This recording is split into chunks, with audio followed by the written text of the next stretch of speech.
malam Ibu Dewi dan Bapak Luhur. Perkenalkan, nama saya Amiruddin, NIM 2311601963 kelas XB. Kali ini saya akan mempresentasikan tinjauan artikel kedua, tinjauan artikel ilmiah terkait protokol for packet network intercommunication oleh Pinton GCARF dan Robert Ekan. Nah, untuk artikel ini, pertama di bagian ringkasan artikel.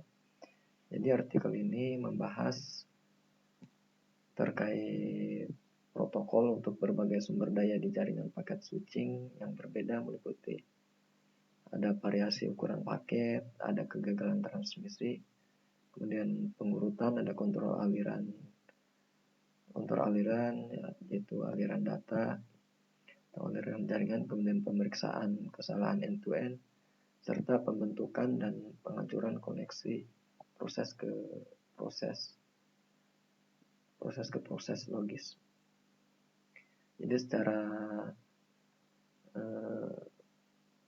singkatnya ini untuk artikel ini dia membahas untuk terkait protokol jaringan, baik itu jaringan paket switching yang kemudian terkait kegagalan transmisi, pengurutan, kontrol aliran, dan serta pemeriksaan kesalahan end-to-end, serta pembentukan dan penghancuran koneksi proses ke proses logis. Kemudian terkait pembahasan mendalam, pertama di sini ada gateway, yaitu sebagai antar jaringan. Jadi gateway ini merupakan peranan penting di dalam sebuah jaringan dan sangat kritis, karena jika gateway bermasalah maka akan berpengaruh ke yang lainnya juga.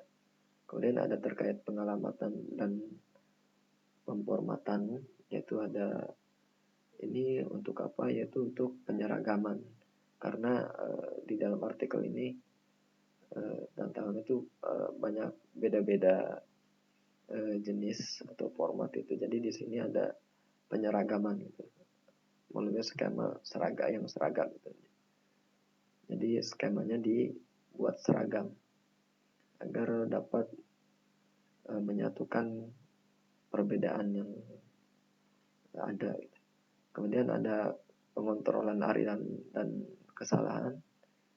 Jadi mekanisme end-to-end agar data dikirimkan dengan sukses. Jadi di sini pentingnya pengontrolan aliran dan kesalahan itu agar ketika proses pengiriman data itu tidak terjadi gagal. Jadi sebisa mungkin dengan mekanisme end-to-end ini, data yang dikirimkan itu akan berhasil dan sukses itu sampai ke penerima.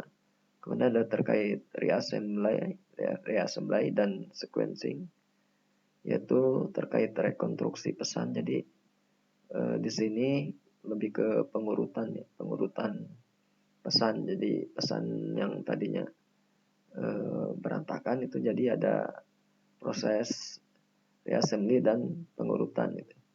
Kemudian terkait fragmentasi paket, yaitu proses fragmentasi atau pemecahan paket besar. Tadinya paket dikirim dalam jumlah atau bentuk yang besar, dia akan dipecah dalam paket yang lebih kecil, sehingga memudahkan dalam pengiriman dan juga berpengaruh ke segi kecepatan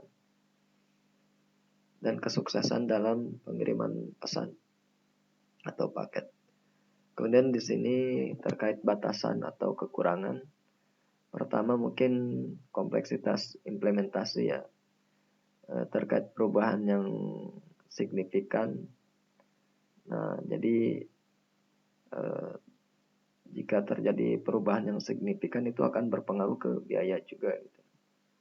Karena akan pasti secara otomatis effortnya ke biaya. Kemudian ada ketergantungan pada gateway. Nah, gateway ini memang peranannya sangat penting dalam sebuah jaringan dan kritis karena memang gateway ini ya seperti di awal tadi merupakan antar jaringan itu. Jadi yang berperan penting di dalam sebuah jaringan.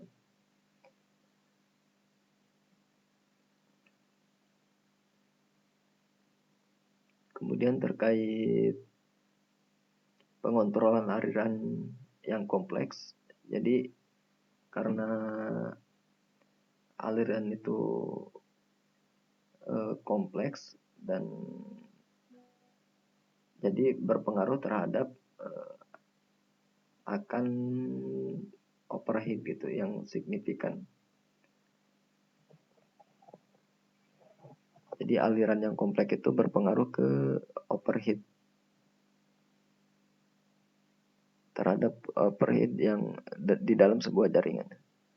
Nah, kemudian untuk terkait opini, jadi artikel ini merupakan menurut saya sangat penting ya kontribusi di dalam jaringan seperti halnya artikel sebelumnya terkait TCP/IP. Begitu juga dengan artikel ini, khususnya dalam pengembangan protokol untuk komunikasi antara jaringan yang berbeda. Kemudian ide-ide yang diusulkan sangat inovatif dan memberikan landasan yang kuat untuk penelitian dan pengembangan lebih lanjut dalam bidang jaringan. Kemudian dampaknya cukup luas, terutama dalam mendukung interoperabilitas dan efisiensi komunikasi antara jaringan yang berbeda, yang merupakan dasar dari internet modern pada saat ini. Kemudian sebagai penutup, mungkin solusi yang komprehensif untuk komunikasi antara jaringan berbeda dengan protokol yang fleksibel dan dapat diandalkan. Kemudian kontribusi yang besar terhadap pengembangan protokol TCP/IP yang menjadi dasar internet modern. Jadi memang kesimpulannya ya artikel ini sangat bagi saya sendiri memberikan insight-insight baru gitu terhadap jaringan dan artikel ini mungkin bisa juga untuk salah satu sumber atau bahan untuk kita mempelajari lebih dalam terkait jaringan atau gateway. Mungkin demikian yang dapat saya tampilkan atau sampaikan. Mohon maaf apabila ada kesalahan dan kekurangan.